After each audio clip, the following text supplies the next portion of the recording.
एक खूबसूरत जादुई जंगल में एक प्यारी सी परी रहती थी जिसका नाम लैला था।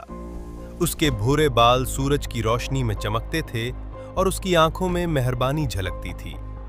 लैला को जंगल के तमाम नन्हे मखलूकात का ख्याल रखना बहुत पसंद था।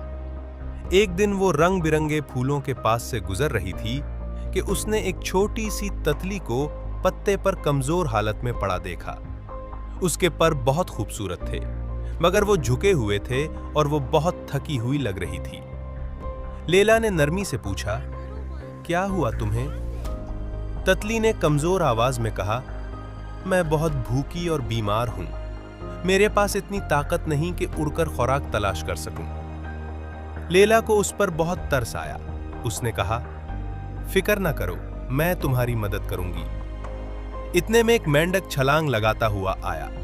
उसकी नजर कमजोर ततली पर पड़ी। वो बोला, ये तो मेरे लिए बेहतरीन खाना है, तुम तो उड़ भी नहीं सकती। ततली खौफ से कांपने लगी, मगर लैला फौरन उसके सामने आ गई। लैला ने मजबूती से कहा, नहीं, उसे मदद की जरूरत है, नुकसान की नहीं। मेंढक ने कहा, लेकिन मुझे भी भूख लगी है। लैला ने थोड़ी देर सोचा, फिर मुस्कुराकर बोली, रुको, मैं अभी आती हूं। वो उड़कर गई और कुछ ही देर में रसीले बैर और कीड़े ले आई।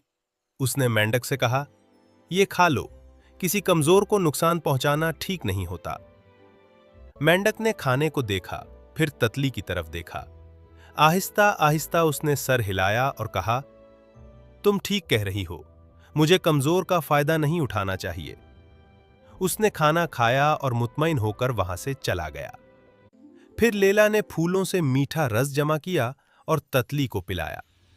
कुछ दिनों में ततली मजबूत हो गई। उसके पर फिर से खूबसूरत और ताकतवर हो गए।